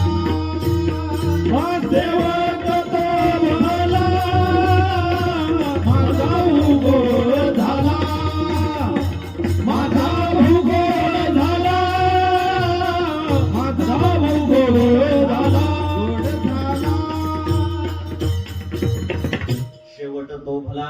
शेवट तो भला माझा बहू गोड झाला. आता जेवायला बसल्यानंतर चुकून तुमच्या ताटात गुलाबजाम आलं, तुम्ही म्हणसाल शेवट तो भला माझा बहू गोड झाला. त्याला गोड नाही म्हणायचं, कर्तृत्वाभिमानानं साफल्यपूर्तीचा उच्चार येतो. कशाचा? साफल्यपूर्तीचा. जी महत्वाकांक्षा आयुष्यभर उराशी बाळगली आणि ज्या महत्वाकांक्षेला पूर्णत्वास नेण्याचा यत्न केला त्याच्या यशस्वीतेचा तो प्रयत्न आहे. यासाठी केला होता 8 तास. अनाडोळ्यासमोर चित्र 16वं शतक आहे. आजपासून 450 वर्षापूर्वीचा दिवस, माध्यान्ह प्रहराची वेळ. भामचंद्र डोंगरावर जगद्गुरु तुकोबाराय भजन साधनेत मग्न आहेत आणि तालुक्यातल्या कडूस गावातील गंगाधर पंत मावाळ नावाची एक व्यक्ती गुरढोरं चाळायला म्हणून त्या भामचंद्र डोंगरावर पोहोचली आणि म्हैस चुकली, म्हैस हरवली म्हणून तुकोबारायांच्या जवळ जाऊन बसली आणि तुकोबारायांसोबत थोड्याशा गप्पा माराव्यात म्हणून बोलायला सुरुवात केली. आणि यासाठी केला होता अट्टाहास. शेवटचा दिस गोड व्हावा हा साफल्यपूर्तीचा उच्चार जेव्हा गंगाधर पंत मावळांच्या कानी पडला असावा, त्यांनी सुद्धा विचारलं असावं की तुकोबा, जिथपर्यंत आम्ही तुम्हाला पाहिलंय, जिथपर्यंत आम्ही तुम्हाला ऐकलंय, जिथपर्यंत आम्ही तुमच्या विषयी पाहिलंय ऐकलंय, आम्हाला एक गोष्ट चांगली माहितीये की तुम्ही कधीही स्वतःविषयी बोलण्यात धन्यता मांडली नाही. तुमचा प्रत्येक विचार, तुमची प्रत्येक कृती ही जनकल्याणाची जगदोद्धाराचीच होती. तुम्ही कधी स्वतःविषयी बोलण्यामध्ये धन्यता मांडली नाही. पण आज यासाठी केला होता अट्टहास, शेवटचा दिस गोड व्हावा. हे इतक्या अट्टहासानं का सांगताय? जगद्गुरु तुकोबारायांनी स्वतःला विसावा मिळवून दिल्याच्या संबंधानं साफल्यपूर्तीचा दुसरा विचाराभंगाच्या दुसऱ्या चरणामध्ये आमच्या समोर ठेवला. आता निश्चिंतीने, आता निश्चिंतीने, आता निश्चिंतीने पावलो विसावा. आता निश्चिंतीने पावलो विसावा. आता निश्चिंतीने पावलो विसावा. आता निश्चिंतीने पावलो विसावा. आता निश्चिंतीने पावलो विसावा. आता निश्चिंतीने पावलो विसावा. आता निश्चिंतीने पावलो विसावा. कुंटलिया धावा कृष्णेचिया, कुंटलिया धावा कृष्णेचिया, कृष्णेचिया, कृष्णेचिया, कृष्णेचिया. आता निश्चिंतीने पावलो विसावा. आता निश्चिंतीने पावलो विसावा. आता निश्चिंतीने पावलो विसावा. आता निश्चिंतीने पावलो विसावा. कुंडलिया धावा कृष्णेचिया, कुंडलिया धावा कृष्णेचिया, कृष्णेचिया, कृष्णेचिया, कृष्णेचिया. आता निश्चिंतीने पावलो विसावा. आता निश्चिंतीने पावलो विसावा. आता निश्चिंतीने पावलो विसावा. आता निश्चिंतीने पावलो विसावा. काय झालंय काय तुम्हाला? मी नाही म्हणत तुम्हाला, तुकोबारायांना म्हणाले. घाबरले काय? गंगाधर पंत तुकोबारायांना म्हणाले, काय झालंय काय तुम्हाला? कधीच तुम्ही स्वतःविषयी बोलताना आम्हाला बघायला मिळाले नाही, पण आज यासाठी केला होता अट्टहास वगैरे. इतकं स्वतःविषयी सांगण्याचा अट्टहास कशासाठी? त्याचं कारण अभंगाच्या दुसऱ्या चरणात तुकोबारायांनी दिलं. आता निश्चिंतीने पावलो विसावा. कुंटलिया धावा तृष्णेची. तृष्णा म्हणजे इच्छा. तृष्णा म्हणजे काय? इच्छा. आज माझ्या सगळ्या इच्छा थांबलेल्या आहेत आणि मी स्वतःला या सगळ्या गदारोळातून, या सगळ्या विवंचनेतून, या सगळ्या गोंधळातून, या सगळ्या बाजारातून, या मोहमायेतून स्वतःला मुक्त करण्याच्या संबंधानं काय झालोय? यशस्वी झालोय. आणि आता निश्चिंतीने पावलो विसावा. आता निश्चिंतीने पावलो विसावा या चरणामध्ये आता या शब्दाला थोडंसं अधोरेखित करायचंय, अंडरलाईन करायचंय. आता, आता जगद्गुरु तुकोबाराय, जगद्गुरु होण्याची पात्रता असणारी व्यक्ती सुद्धा काही विशिष्ट प्रयत्न केल्यानंतरच आता निश्चिंतीने पावलो विसावा असं म्हणतात. त्याच्यामुळे काल परवा माळ घालणाऱ्यानं आता निश्चिंतीने पावलो विसावा म्हणायचं. ह्याच वर्षी काकड्याला जायला लागलेल्या माणसाने स्वतःला लगेच हबप म्हणून घ्यायचं. 2च वर्ष झालेत माळ घालून लगेच महाराज नाव लावण्याचं कारण? काही लोकांना बोचतं हे बोललेलं, पण माझी तीच इच्छा आहे, बोचलंच पाहिजे.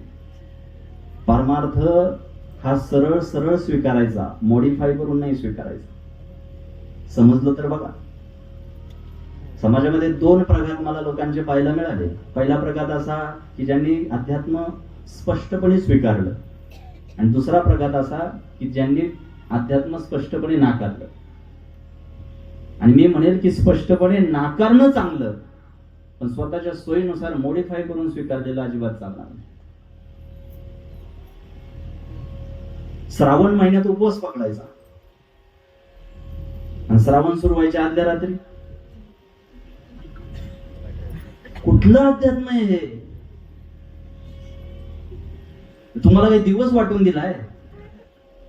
आदल्या दिवशी लायसन मिळालंय?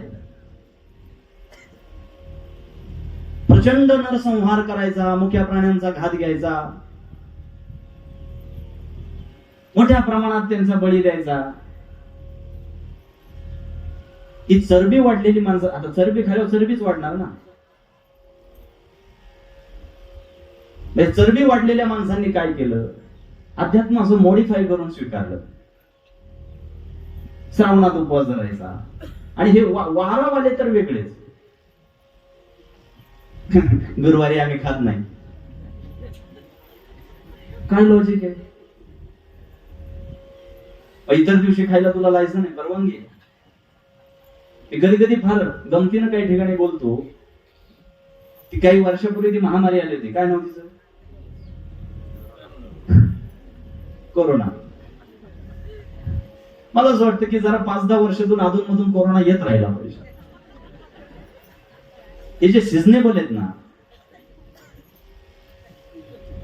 फार चांगलं सुचलं होतं काहीतरी, पण 2-2 कॅमेरे तिथे. हे सगळ्यात बेकार प्रकार आहे हा.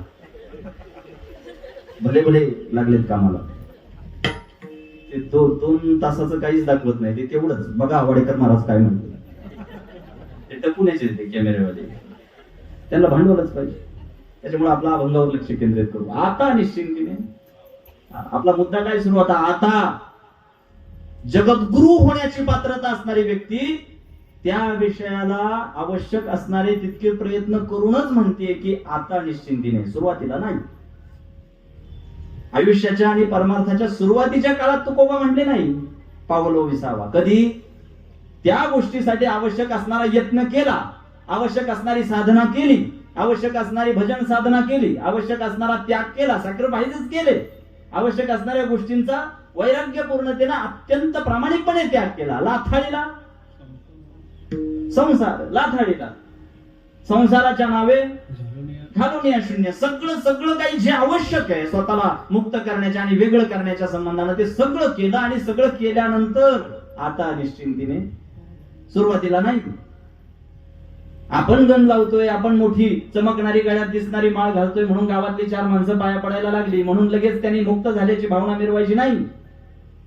मी सुरुवातीला सांगितलं की परमार्थ स्पष्टपणे स्वीकारणं एका बाजूला चांगलं, आणि स्पष्टपणे नाकारणं सुद्धा चांगलं. स्वतःच्या सोयीनुसार लवचिक, त्याच्यामध्ये लवचिकता आणून आणि फ्लेक्झिबिलिटी आणून स्वीकारू नका. त्याला मॉडिफाय करू नका, मोडतोड करू नका. त्याची प्रत्येक क्षेत्राचा एक करिक्युलम ठरलेला, एक संहिता ठरलेली आहे. तशी वारकरी संप्रदायाने सुद्धा आम्हाला एक संहिता दिलेली आहे, ती आम्ही पाळली पाहिजे.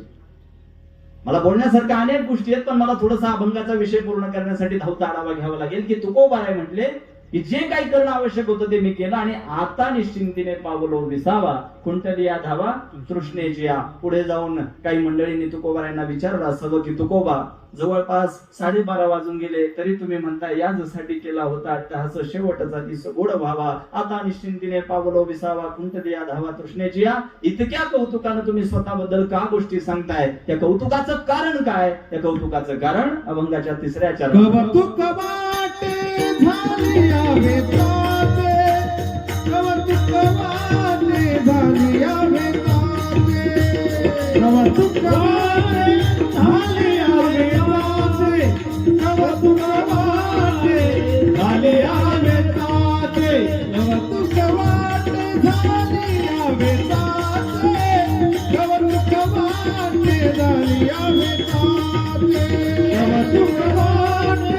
झाली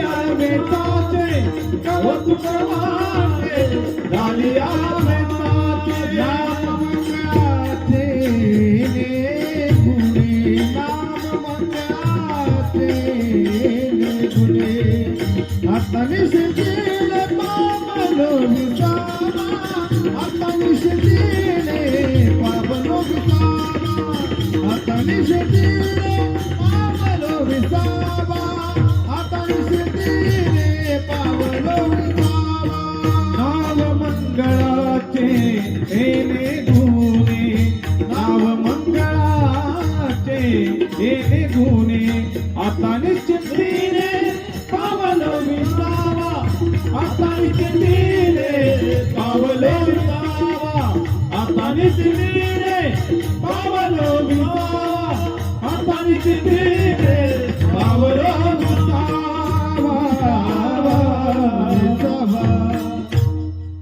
काय नेमकं झालंय काय काय झालंय काय झालंय काय काय झालंय तुम्हाला आज तुम्ही स्वतःबद्दल एवढं का बोलताय काय झालंय काय आम्हाला कळेलच मार्गडे 12:30 वाजून गेले काय नेमकं झालंय काय काय झालंय सांगू का काय झालंय सांगू का कौतुक वाटे झाले या वेचाचे तुकोबरे काय म्हणतात एखाद्याच्या पुण्यस्मरणाला आल्यानंतर त्यांच्या फोटोला घातलेला हार त्यांच्या समोर वाहिलेली फुलं पाहून आपल्याला क्षणभंगूर त्याचा साक्षात्कार झाला पाहिजे आणि आपल्या लक्षात आलं पाहिजे की एक ना एक दिवस आपल्याही फोटोला असा हार घातला जाणार आहे आपल्या फोटो समोर अशी फुलं वाहिली जाणार आहे पण तोपर्यंत जो वेळ आपल्या हातात उरलाय किती उरलाय माहिती आहे का चेकबुक कुणाकडे आज आमच्या शेजारी कीर्तनात बसलेला माणूस उद्या सकाळी पाहायला मिळेल की नाही याची शाश्वती क्षणभंगूर नाही भरवसा फार सावध सोडावया आशा काही पडेल फाचा पुढे विचार थोडा क्षणभंगूर नाही भरवसा फार सावध सोडावया आशा काही गळा पडेल फाचा पुढे विचार थोडा हे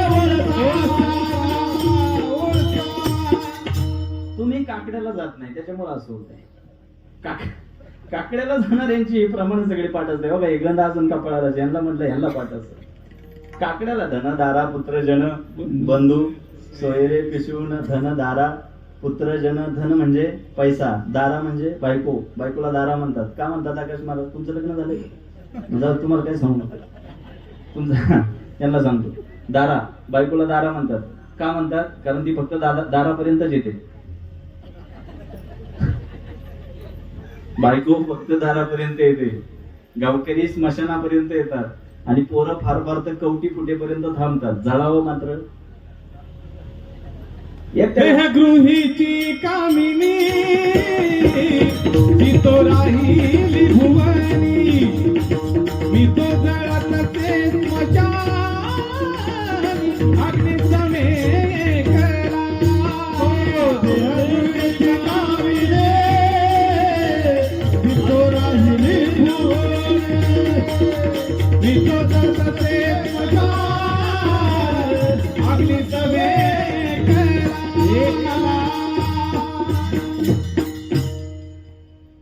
एखादा माणूस गेल्यानंतर कधी स्मशानात तुम्ही गेले ना मी आज सांगत असलेली गोष्ट जरा बारकाईनं बघा आता हे तुम्ही जे प्रमाण गायले त्याच्यावरून आठवलं म्हणून पटकन सांगतो आता आपल्याला वाढवायचं नाही फार प्रकरणात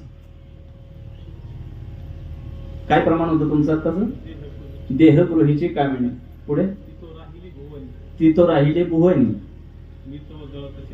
मी तव जळत असे स्मशानी अग्निसवे शेवटचा शब्द काय एकला या शब्दावर बोलायचे मला अग्निसवे एकला मला कुणाच्या लग्नाला जायला जमलं नाही वाढदिवसाला जायला मी जात नाही पण अंत्यविधीला मी जातो का जातो अंत्यविधीला गेल्यानंतर स्मशानातलं चित्र मला फार डोळे उघडणारं आणि जागं करणारं वाटतं स्मशानात गेल्यानंतर जी व्यक्ती मरण पावली त्या व्यक्तीच्या प्रेमापोटी रडणारे आक्रोशानं डोकं आपटणारी माणसं तिथं बघायला मिळतात स्वाभाविक आहे आपल्या प्रेमाचा आपल्या नात्यातला माणूस गेल्यामुळे रडणं स्वाभाविक आहे काही जणांसाठी ते कर्मप्राप्त आहे जरी प्रेम नसलं तरी सासूसाठी रडे सुन भावांतरीचा भिन्न आता सुनेला मस्त त्रास दिलाय तिने पण सासू आहे म्हणल्यावर रडावं लागणार ना काही लोकांसाठी ते कर्म प्राप्त आहे. आता ते आपण ते सासू म्हणजे गप्पावाला बाबा नाही त्याच्यामुळे तिकडे जायचं नाही. आपल्याला तर्कशुद्ध विचार मांडायचा आहे. मी स्मशानात गेल्यानंतर एक गोष्ट स्वतःला विचारली, काय, जो व्यक्ती मरण पावलाय त्या व्यक्तीच्या प्रेमापोटी रडणारे तिथं बघायला मिळतात. त्यातली एखादी व्यक्ती अशी बघायला मिळते, ती कोणी असू द्या, एखादी तरी व्यक्ती अशी बघायला मिळते की ती सगळ्यांपेक्षा फार जास्त प्रमाणात रडताना दिसते. डोकं आपटून, छाती बदलून, कोणी असू द्या. प्रत्येकाच्या भावनांचा मला आदरच आहे, पण माझा मुद्दा काय आहे तो समजून घ्या. सर्वात जास्त रडणारी जी व्यक्ती आहे, जिला सगळ्यात जास्त दुःख झाल्याचा त्या ठिकाणी जो आविर्भाव दिसून येतो, एकच करायचं, काय, सगळ्यात जास्त रडणारी जी व्यक्ती दिसल, जायचं, त्याच्या हाताला धरायचं, त्याला उठवायचं, म्हणायचं तुझं एवढं प्रेम होतं ना ह्या व्यक्तीवर, पण तो माणूस एकटा जळतोय.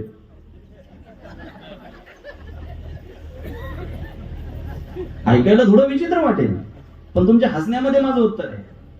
तुम्ही का हसलात तुम्ही? जाईल का तो पुढे? त्याला एकच विचारायचं, अरे बाबा मगाचपासून तो एवढी उरमडवून आणि डोकं आपटून तू रडतोय, आक्रोश करतोय, आणि मग तो त्याच्यासाठी तू जर एवढं रडतोय त्या गेलेल्यासाठी, मग तो एकटा जळतोय बाबा, अग्नी जवे एकला.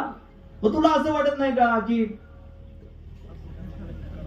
आपणही जगद्गुरु तुकोबारायांनी हे वास्तव योग्य वेळी ओळखलं की बायको दारापर्यंत येणार आहे, गावकरी स्मशानापर्यंत येतील, पोरं फार फार तर कवटी फुटेपर्यंत थांबतील, पण जळावं मात्र. आणि मी या इतरांसारखा या सगळ्यामध्ये अडकलो नाही, याचं मला कौतुक आहे. हे तुकोबारायांनी तिसऱ्या चरणात सांगितलं, कवतुक वाटे झाली या वेचाचे. जे काही वेचलं, जे काही मिळवलं, त्याचं मला काय वाटतंय, कौतुक वाटतंय. आणि एक सांगू का, आजच्या कीर्तनाचा आणखी एक महत्वाचा सिद्धांत, स्वतःला कौतुक वाटेल एवढं तरी चांगलं आयुष्य जगा. जगाचं सोडा, जगाला कौतुक वाटत नाही. जगाला तुमचं कौतुक वाटावं असं वाटत असेल, इकडे लक्ष द्या, जगाने तुमचं कौतुक करावं असं वाटत असेल तर तुम्हाला मरावं लागेल. कारण इथं मेल्याशिवाय चांगलं बोलायची पद्धत. मी प्रवासात असताना रस्त्यानं हायवेने कधी मला ते भावपूर्ण श्रद्धांजलीचे बॅनर दिसले, वर्डिंग दिसले, की मी आमच्या चालकाला सांगतो गाडी जरा हळू घे. मला त्याच्यावरच्या त्या 4 ओळी असतात ना, त्या वाचायला फार आवडतात. एखाद्याची भावपूर्ण श्रद्धांजलीची होर्डिंग असली की ते वरती लिहितात, मनी होता भोळेपणा, कधी नाही केला हेवा. हे कधी कळलं?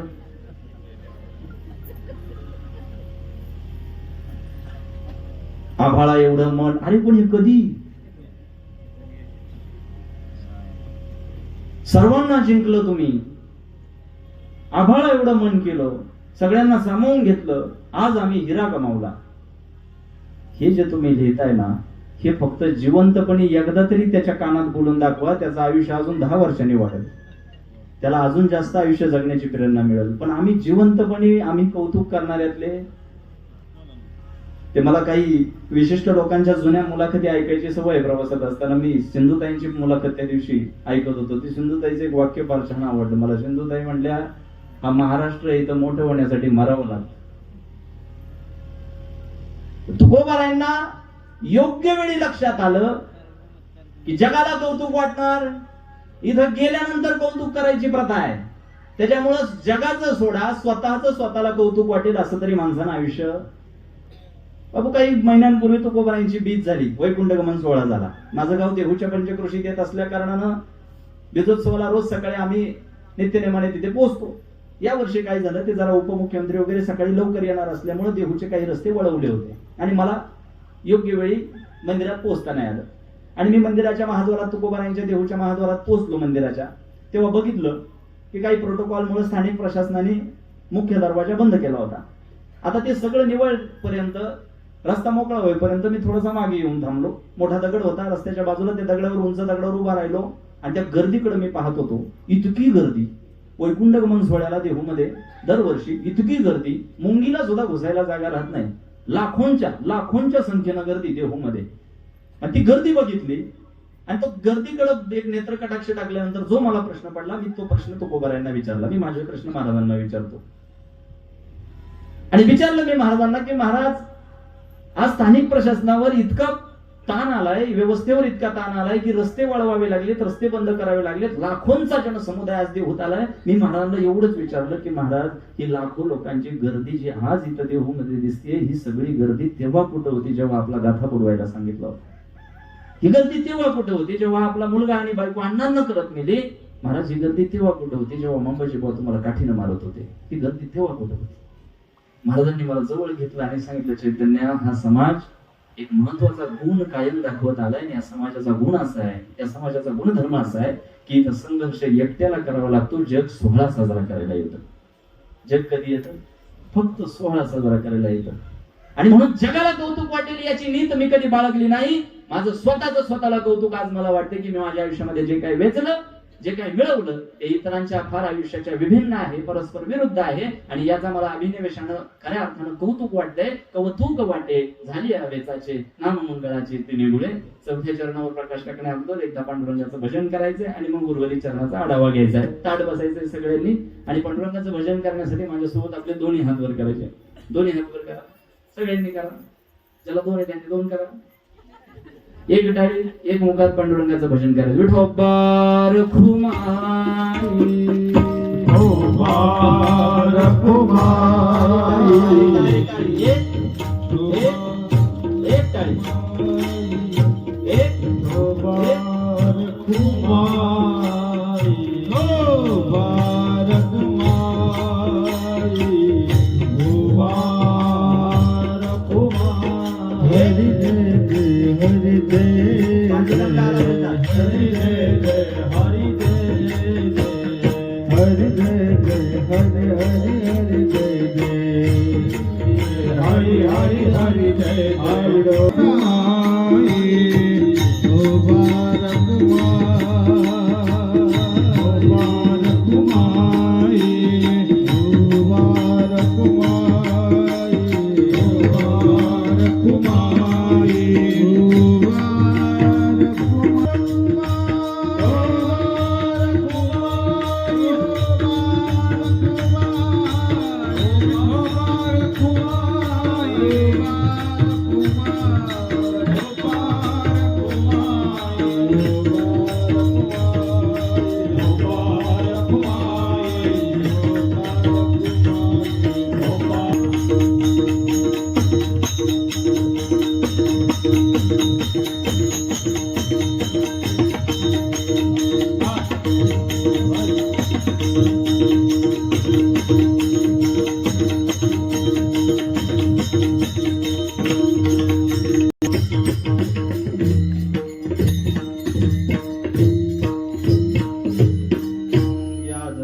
केला होता अट्टहास, शेवटचा दिस गोड व्हावा, आता निश्चिंतीने पावलो विसावा. कुंडली आधावा तृष्णेची कौतुक वाटे झाली वेचाचे नामंगळाचे दिने गुणे, आता निश्चिंतीने पावलो विसावा. कुंडली आधावा तृष्णेची. ज्या गोष्टीसाठी आयुष्यभर यत्न केला, ज्या महत्वाकांक्षेला आम्ही आयुष्यभर जोपासलं, ज्या महत्वाकांक्षेला खतपाणी घातलं, इतरांसारखं आश्रित म्हणून आयुष्य जगण्यापेक्षा स्वतःची जबाबदारी स्वतः घेऊन कृतिशीलपणानं प्रयत्नवादाची कास धरून आयुष्य जगणारे जगद्गुरु तुकोबाराय आपल्या महत्वाकांक्षामध्ये यशस्वी झाले. आणि ती महत्वाकांक्षा पूर्ण करण्यामध्ये यशस्वी झाल्यानंतर मी इतरांपेक्षा वेगळं आयुष्य जगलो, हा साफल्यपूर्तीचा उच्चार त्यांनी उद्धृत केला की यासाठी केला होता अट्टहास. या अभंगाची दोरी तुमच्या आयुष्याशी जोडून पहिला सिद्धांत मी तुम्हाला असा दिला होता की आज घरी गेल्यानंतर स्वतःला एकच वचन द्यायचं की इथून पुढलेल्या उरलेल्या आयुष्यात तरी मी काही गोष्टी अशा कमीन की आयुष्याच्या शेवटच्या टप्प्यात स्वतःची पाठ थुपटून म्हणता आलं पाहिजे की यासाठी केला होता अट्टहास, शेवटचा दिस गोड व्हावा. आणि ज्या महत्वाकांक्षेला आयुष्यभर खतपाणी घातलं, स्वतःला मुक्त करून देण्याच्या संबंधाने महत्वाकांक्षा बाळगली आणि आता जी मुक्ती मिळवण्यासाठी आयुष्यभर यत्न केला, ती मुक्ती नव्या नवरीसारखी नटून आपली वाट पाहत समोर उभी आहे. हा उच्चार जगद्गुरु तुकोबारांनी अभंगाच्या शेवटच्या चरणामध्ये उद्धृत. तुका म्हणे मुक्ती परिनिली नोवरी, तुका म्हणे मुक्ती परिनिली नोवरी, तुका म्हणे मुक्ती परिनिली नोवरी, तुका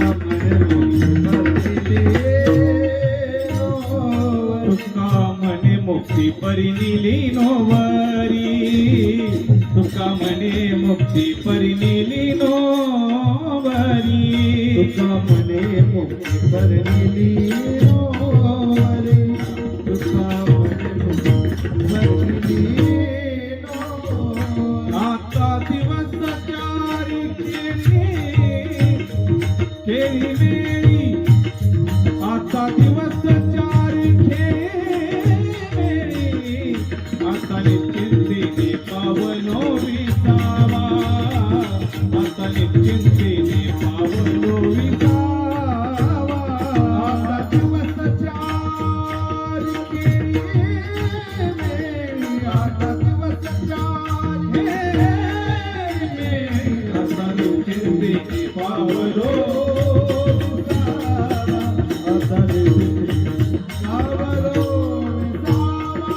कुंडलिया धावा कृष्णेचिया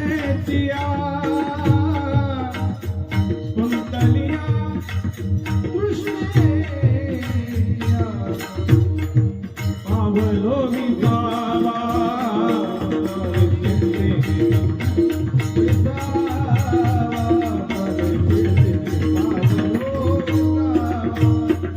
कुंडलिया धावा कृष्णेचिया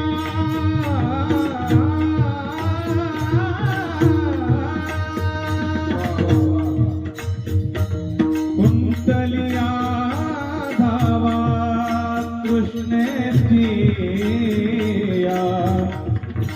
कुंडलिया धावा कुंडलिया धावा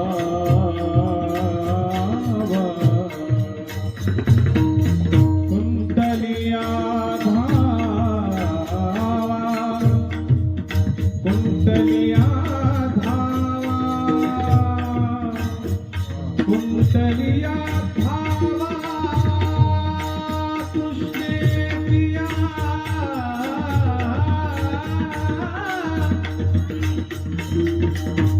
कुंडलिया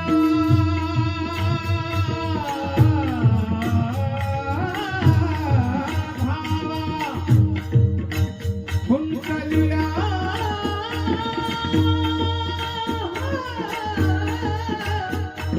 कुंडलिया कुंडलिया धावा कृष्णेचिया कुंडलिया धावा कृष्णेचिया कुंडलिया कुंडलिया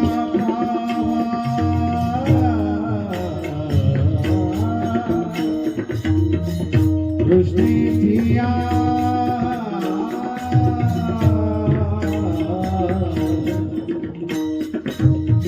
कुंडलिया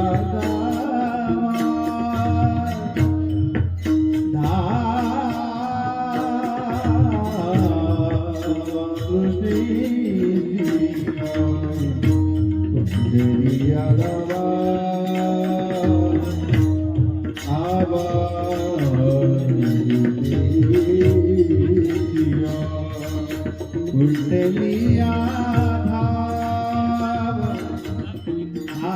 धावा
कुंडलिया धावा कृष्णेचिया